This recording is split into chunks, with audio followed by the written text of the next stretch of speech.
We're in a dire state.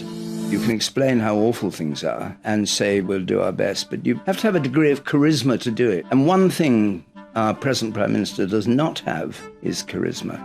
David Dimbleby, who anchored 10 general elections on the febrile state of UK politics. We've had 70 out of 403 Labour MPs calling on the PM to go. Would you say to the Labour Party, don't change your Prime Minister? No, I'd say change him. I think you've got a dud there. I mean, a nice man and no doubt very intelligent man, but seen publicly as somebody who decides something and then once he gets a bit of opposition turns back. From Bloomberg Weekend, this is the Mishal Husain Show. As we go into this episode, I want to say that if you're from the UK, David Dimbleby is not going to need much introduction. You're likely to know him, or at least to recognise him. He was, for decades, the face of election programmes on the BBC. The person who announced which party had won.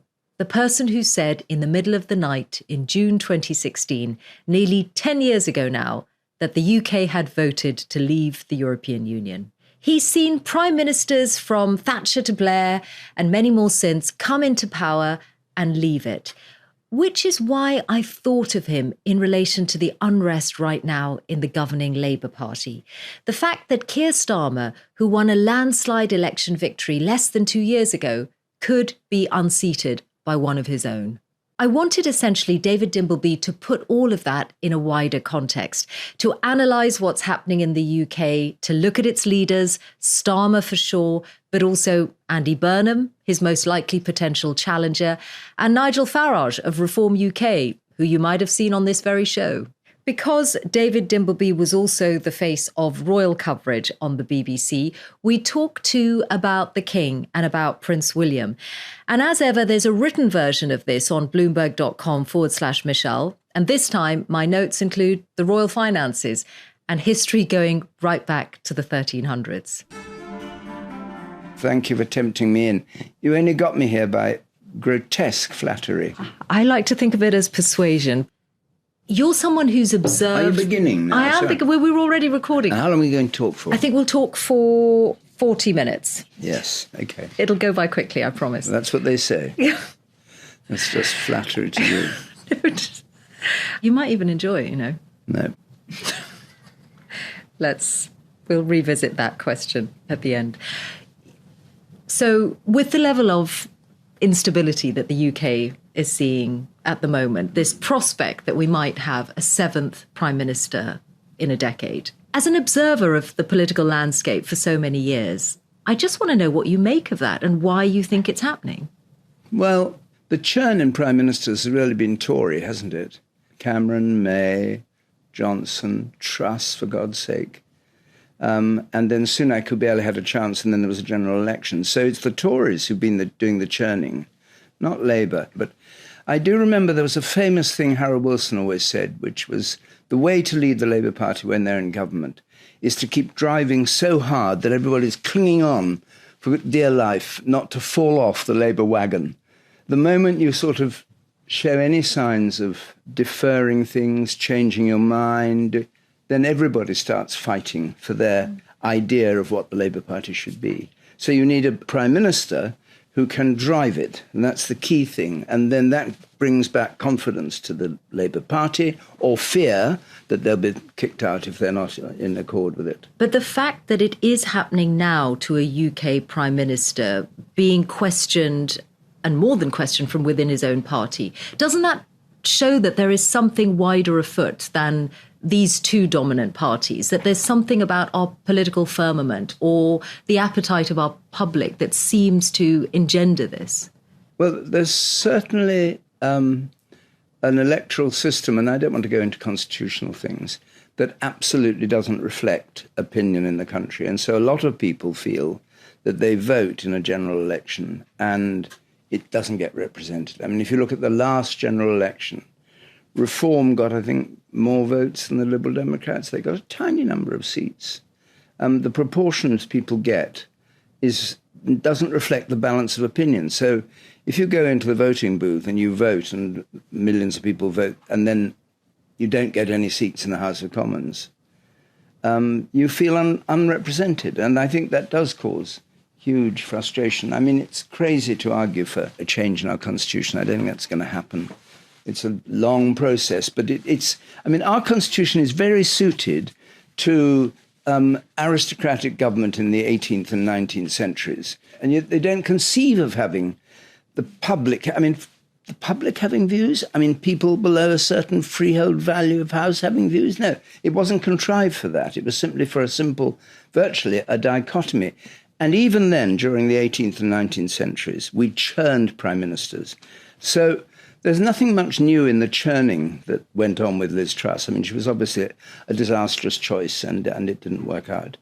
But I think much more important is that how do you get, and this is where reform comes in, and I suspect some of the vote for the Greens come in, if people don't feel that they are getting represented, if you have a swathe of people voting reform who got more votes, for instance, in the last general election than the Liberal Democrats, but only got 4 seats to the Liberal Democrats, 40 or 50, whatever it was, then people, facing issues about their income going down and NHS not serving them well and everything, feel, but I voted and nothing actually happens. Yeah. And if you take, you have to be careful with voting, but you have to take sort of accumulation of individual votes.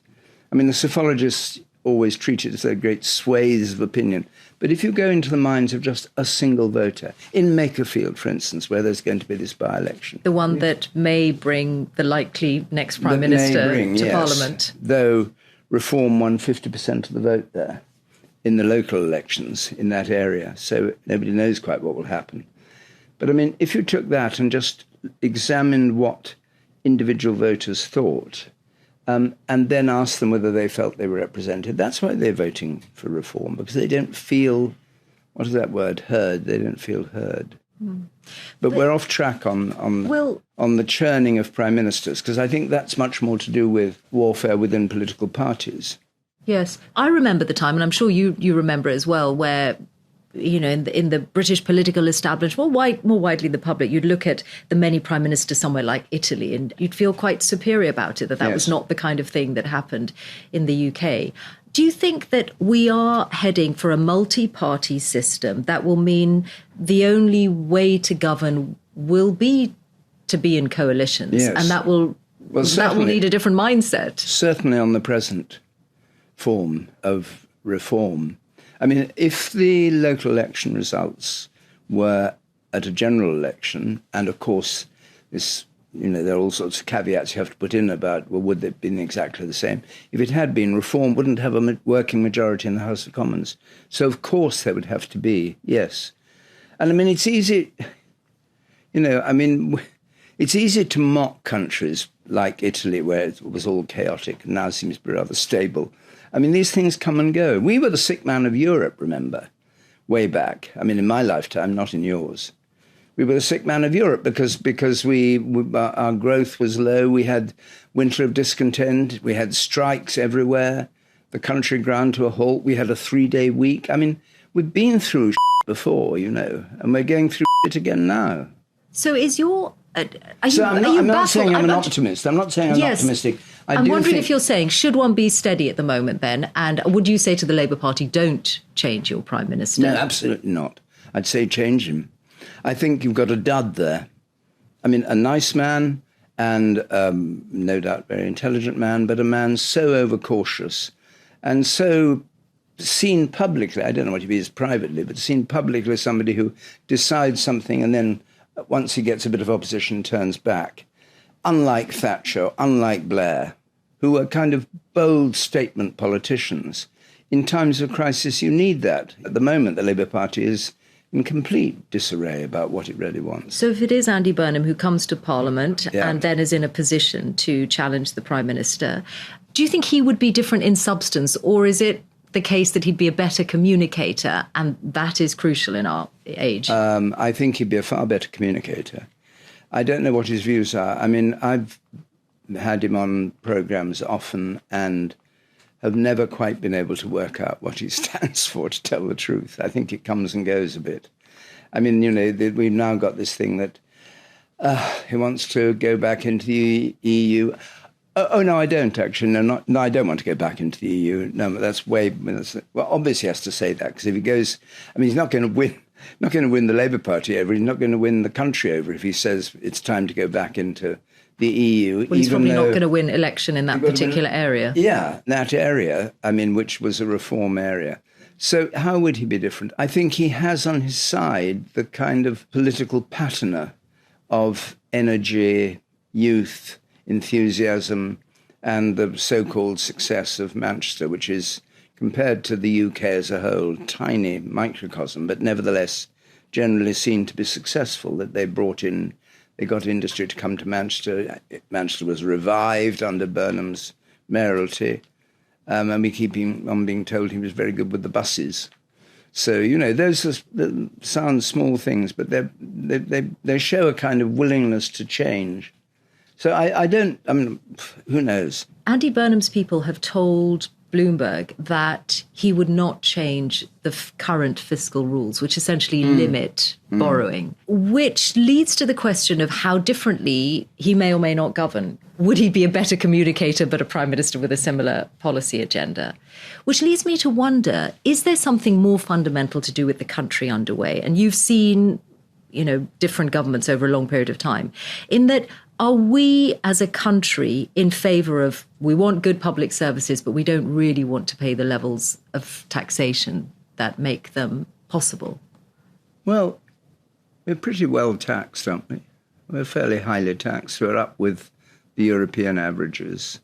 I think we're in a position of stagnation on government borrowing, on taxation, and on GDP growth. I mean, there's been, since Brexit, fall on prospective growth of 8%. So people are genuinely feeling hard-pressed, hard done by.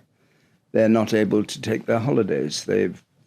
Money doesn't go round as well as it did. And that's really oppressive, because it's a trap. Because the theory of successful social democracy is amelioration all the time. That's the point of it. A society goes richer because of the energy, inventiveness, enthusiasm, and commitment that it has to its own prosperity. So it produces better educated people, it produces more intelligent solutions to problems. And we've had, of course, the problem going from a heavily industrialized society to a service industry society, which is difficult. But this position of falling back, so you get these terrible stories of, young people unemployed in perpetuity, and then coming forward with supposed mental health problems and then being put on drugs and all that. We're in a dire state. I'm not pretending we're not in a dire state. I think we are, in that sense, as a society. Economically or socially? I think you mean economically as well. And what is the impact of that on the social fabric? I don't know. They don't riot. Well, they do riot, actually, as we saw this week. I mean, the two massive demonstrations in London, which mercifully didn't end up in 1,000 deaths. I think people who vote Reform, I don't know quite what they're after, but it's certainly, I think, probably above all, greater prosperity. That's the one thing people go for. It may get disguised as controlling immigration, it may get disguised as cutting taxation or something, but it's actually GDP growth, so that people feel, each generation feels that they're doing better and not that they're slipping back. And that's the key to good government. And I mean, God knows how at the moment that can be done, because we're, up to our eyes we can't get, the IMF says we can't go any further on our debt, on our gilt yields and all that. We can't change that. You can't effectively reduce taxation. You can't effectively, I don't know what you do. Are you worried? What I do know you do is you have to kind of recognise those are the problems and talk about them. And you need the leaders who are fit for the moment. Yes. I mean, maybe I put too much on leadership, but I do think that acknowledging, you can't just be mealy-mouthed and say things are going to get better and then actually do nothing very much. If you want to, you can explain how awful things are and say we'll do our best, but you have to have a degree of charisma to do it. And one thing our present Prime Minister does not have is charisma. I mean, he mutters. I mean, look at Trump. Trump's a good example. Trump traded on exactly the same disaffection in the middle of America that has led to the rise of reform. That is to say, lower middle class, put it that way, and working people who just feel they're slipping backwards. And that's why Trump was so enthusiastically endorsed. That's why he may be in trouble in the midterms if the economy doesn't pick up. But that's a strong, real political instinct. I mean, people in Wall Street or the city can sort of sneer at it and, those are the left behinds. But they're the voters. It's a democracy. And they're the ones who have to be constantly nurtured and looked after if democracy is to work, if to succeed. Are you worried about what the future holds for the country? Yes, but I've always been worried.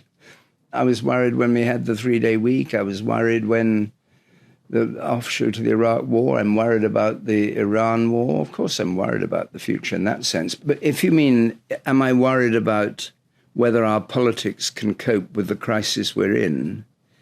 Yes, I am, because I think in some ways it's unfitted to cope for the reasons that I was explaining. What do you think about the prospect of Nigel Farage being the next Prime Minister? Well, I don't think... Can I say this? I don't know.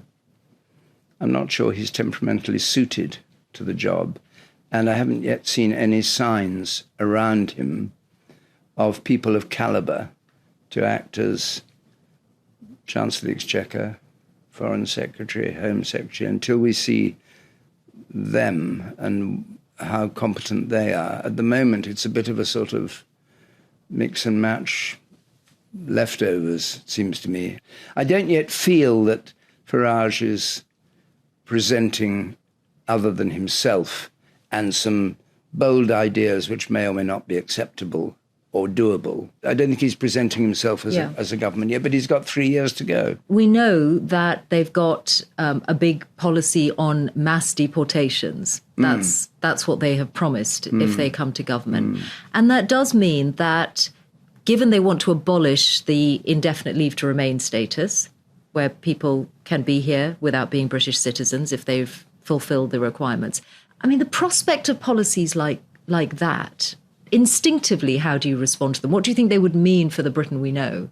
I think instinctively that they would be totally disastrous, because I think that the ramifications would go well beyond the few who may be here because they've cheated about their circumstances or, have got indefinite leave to remain improperly. But overall, I think it would have a terrible effect on communities that for 20, 30, 40 years have lived side by side.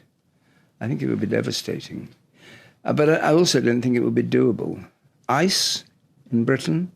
I sort of don't think so. I mean, Well, I've asked Nigel Farage this question because he's been on this podcast. Yes, has he? And he said, we'd do it in our way. That ICE is not the comparison because, ICE are armed and obviously they exist in the United States and have done for a long time before Donald Trump. But he was very clear that that a reform government would do it in their own way. So, and what did he mean by that? I think he means that there would be that they would actually deport people in high numbers in a way that he would say previous governments haven't had the bottle to do. Well, good question. We didn't get that far. No. Well, they would leave the ECHR. I know, but you look at the process for that. Leave the ECHR. They've got to change the law. They've got to get the judges out of their hair. And then how many people are they going to deport? I mean, 1 million, 500,000? I don't know what the plan is. But he's made other things happen, like leaving the EU, as you witnessed over many years when he came on Question Time, the programme that you presented for so long. Do you think that exposure on television helped him become the national public figure that he now is, that people knew him because they saw him on television, they liked the way he came across, and, the programme that you fronted was part of giving him that kind of national status? Mea culpa. Not you personally. I tell you what. Donald Trump benefited from being recognised on TV. Boris Johnson did as well. It brings us to the whole business of social media and the way people communicate nowadays. I'm in two minds about... under BBC rules, once he'd become a UKIP representative in the European Parliament, he had a right, the party had a right to be, I can't remember how many times, 2 or 3 times a year out of 26 programmes. But then the question always was, well, who do we put on? And they were all such drongos apart from Farage. He was the only articulate one. I mean, we did try 1 or 2 others, but they were so boring and so confused. And maybe in the interest of democracy, we should have put them on as boring and confused. But we wanted a good argument about what reform was arguing. And so Farage, and this is the problem actually with reform now, that he is the only voice, really.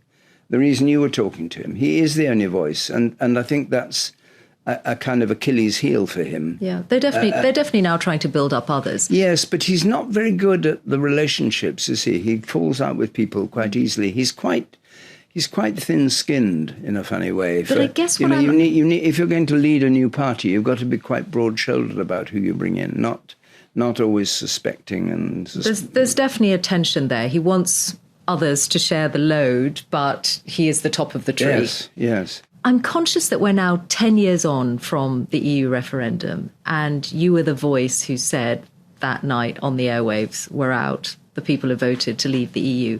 But you had also in 1975 anchored the results coverage of the... We've left Farage now, have we? His big cause was... His big cause has before this, before the country as a whole was the EU, and it just made me think with this 10-year anniversary. You've been a witness to many big political moments, anchoring all those general elections, and the voice of the referendum in 2016 when the results came. And you played a similar role back in 1975 when the UK voted to stay in the European Economic Community as it was then. How do you reflect on seeing that total expanse of time and 2 different decisions by the British public? Why did they vote for and then vote against? Or how did it feel, both of those nights, to you, having seen that entire trajectory? The first one was virtually was a foregone conclusion, really. Wilson had been away, and unlike Cameron, who, you remember, came back before his referendum, which I think was a disastrous mistake to call it, because it became something quite different. But he came back from Brussels with 1 or 2 minor concessions that he'd been offered, which were no help. But Wilson came back, and Wilson was a wily prime minister, and he came back and said, oh, we've got this and we've got that, and people just voted for it because it seemed then to be the way to go, not least because the French had been trying to keep us out. So it was de Gaulle had vetoed us going in. So we thought, well, there must be something good here because he doesn't want us in, so let's get in. I mean, that was a much easier course. And I think what happened in the years since was that it was an easy target. Everything could be blamed by the Conservatives and by the left of the Labour Party on being in the EU, loss of control, particular issues like fisheries and all that. And so it built up a momentum. And when, in my view, very inadvisedly, Cameron decided to call a referendum because he thought he'd win it, and then went to Europe and got absolutely no change at all. He was asking for trouble. And the facts are, it may be, okay, the people who voted Brexit may say in 50 years' time it'll show it was a good thing, Britain will. But we've had 10 years of it now, and it has shown us no advantage at all that I can see. It hasn't had any effect on immigration numbers, except we no longer have people from the EU coming easily and students coming in. We have no particular advantage. And 10 years has passed, a decade. And I'm not surprised, actually, that people are very restless. If a future Prime Minister wants to take us back into the EU or even the single market, do you think there should be another public vote? Absolutely. So that's the only way to undo Brexit, to actually have another public vote? I think it'd have to be, yes. Having had the 52-48, which we now know, incidentally, if there were a vote, would be reversed pretty well. As opinion stands at the moment. Yes, as opinion stands. But that's quite interesting because there's not been a case being made for going back in, just a lot of regretful noises. But yes, I think there should certainly be, but it won't be in my lifetime. I'm conscious as... Well, I hope I may live long enough to see it. I'd love, David, to talk a bit about you as, I don't want to be too grand about this, but you have been a witness to history in that you have seen from the anchor's chair these moments where political power shifts or we leave the EU. And I'm, of course, conscious that that was part of your father's life too, not just famously being at the liberation of Belsen, but even before that, I think this was just before you were born, he was on the tarmac when Neville Chamberlain came back from Munich with the Peace in Our Time piece of paper. Did you ever talk to him about that? No, I don't think so. I'm surprised because you obviously grew up to be a journalist too. It's an incredible moment to have seen. I don't think most reporters, and you're a reporter, do talk very much about what they've done because they're always in the present and they don't. I didn't talk to my father about anything about. Well, he didn't like politics for a start. He wasn't interested in politics at all. Really? No. Why wasn't he? He thought it was messy or dirty? Messy, charlatans. Couldn't believe a word they said, all that kind of thing. He'd be perfect for the moment, I think. Yes. But he didn't really. He wasn't interested in the machinations of politics. He did 1 or 2 general elections, but he sort of did it as an observer rather than... He wasn't really interested. And then his wartime and this being out in the desert during the war, and then I think the bravest thing he did when he came back was to fly with Bomber Command. He did 25 raids over Germany as an observer when the attrition rate was, well, you were dead after 20 or something, and he did 25 with Guy Gibson. Never talked about it at all, except to say he was sick once because it was bumping. But never, no, I think it's quite boring to get, isn't it? I mean, it tells stories about this, I've done this and I've done that. Yes, no, I get that. I don't think people do it. Well, I wondered if it was because he didn't want to centre himself, that what was more important were the actual events and the observer's perspective is less important. Yes, absolutely. Which is a good way to see things. And again, is probably something we've lost over the years. Which is why I shouldn't have been saying any of the things I've been saying to you this morning. But the observer's eye is important to make sense of what's happening because... But he didn't do observational politics. He did occasional political interviews. And famously, I think, when the BBC Panorama programme got huge audiences, which, was in those days 8-10 million, during the Cuban Missile Crisis, he had a defence expert on, and his last question was, well, we've had a question sent in to us from somebody who says, is it safe to go to bed tonight? Because they thought there might be a nuclear war overnight. And he asked that question, and the man said, yes, I think it's Chalfont, it was, Lord Chalfont, a little later Lord Chalfont. Yes, it's safe. And that was taken as a kind of seminal broadcasting moment where he'd acted to reassure people. But it wasn't his interest in the politics of it that had led him to it. It was his visceral sort of humanity and just concern for people who were watching at home, And so those were moments when he did touch politics, I think, but on the whole, not. You've had to find the right words for the moment in live commentary on royal occasions. I'm thinking particularly about the funeral of Diana, which was an immense shock. And I still remember lines from your commentary there. Well, I don't. What do you remember? I remember the coffin coming out of Kensington Palace that morning, and it was the first moment that people had seen a coffin. And it was very quiet, and you picked up, after everyone watching had had a chance to absorb just the pictures.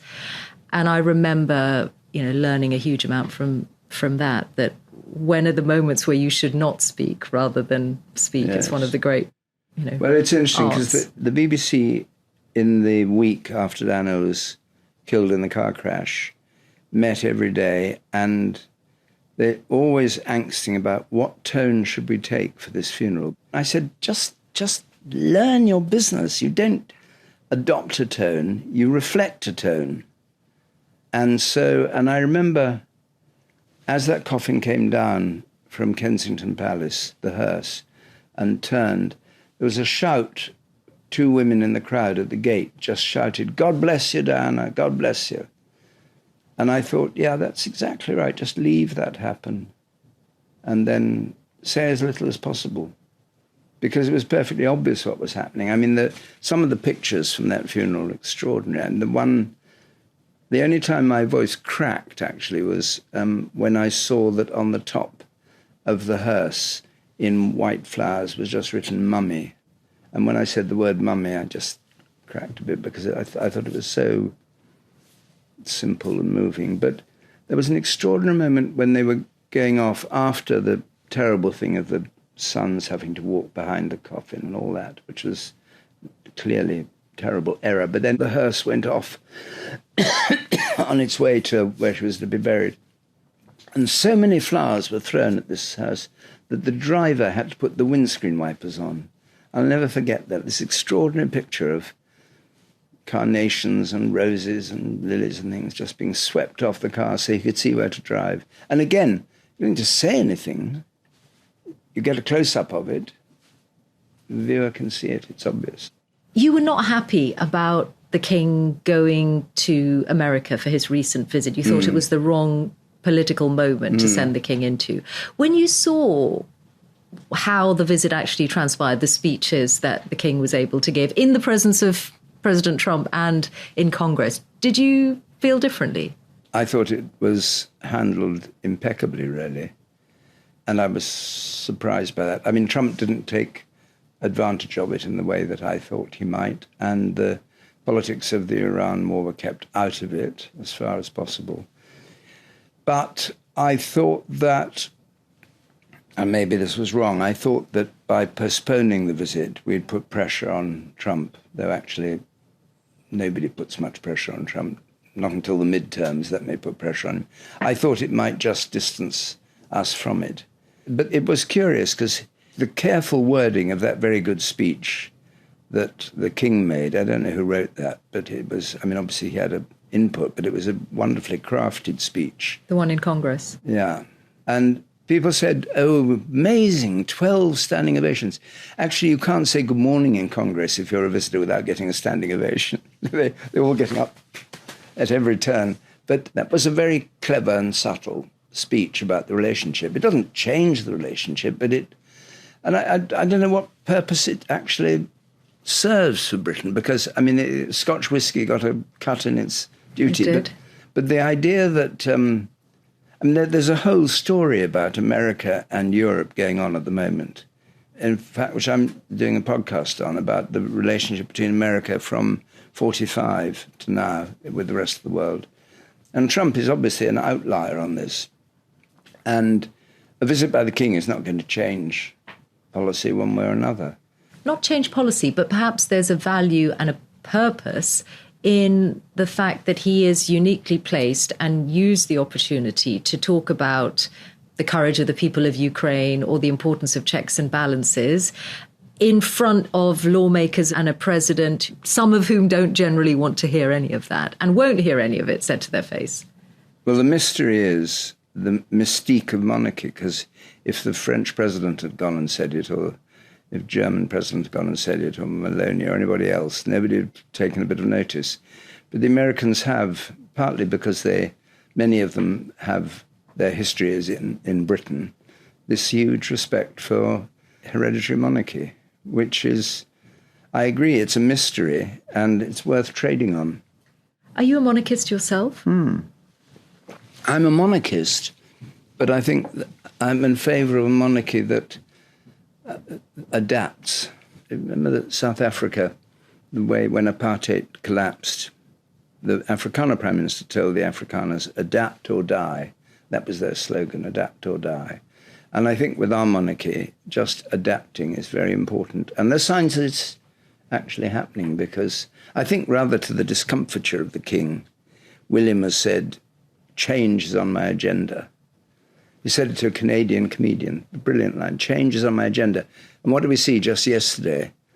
that he's going to give up 20% of the Duchy of Cornwall, which is a huge amount of land over 21 or 27 counties of Britain, vast, that he's going to give that land up for development. I mean, I think he's aware that to keep the monarchy in line with the country's feelings and aspirations, you can't go on with loads of helicopters and planes and this and that and the other. And the king so he does need to adapt. And the king himself, the changes he's made, particularly the way that he took his brother's title away from him over the Epstein affair. Yes, that was inevitable, wasn't it? Well, we can say it's inevitable now. For a long time, it looked like something impossible to take away a title that is his birthright. How much damage do you think has been done to the family and the institution through Andrew? I think you can say wayward son, but actually the palace as a whole failed to do anything to control his... when he was... this ridiculous thing of being made a UK ambassador for trade, which is absurd. And everybody knew it was crazy and that he wasn't actually doing anything for trade at all. But it was sort of connived at. So the thing I'm against is the lack of openness in the royal family. And I think they should confront the problems they face. And if it's perfectly obvious that Prince Andrew, as he was, is roaring around the world, actually having a good time at the taxpayer's expense, you shouldn't condone it. You should pull him in. But his mother, as we know, indulged him and wouldn't have done that. I think that parliamentary scrutiny of the monarchy is very important. I'm not in any way a Republican because I don't think it would work for the UK. Try getting a president that would, unlike Ireland, where it works brilliantly. An elected head of state. Yeah, well, it works there because, it's a much, much smaller country, much more cohesive. It's accepted, but think of a president that would work for England, for another country, Wales, for a third country, Scotland, for a fourth, Northern Ireland. I think it would be incredibly difficult.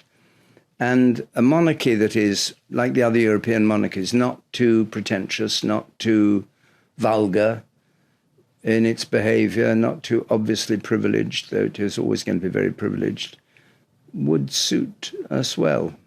And I think, I don't know what William's going to do. I don't know any of them, so I have no idea what they're going to do. Do you miss being part of those kinds of occasions and commentating on them?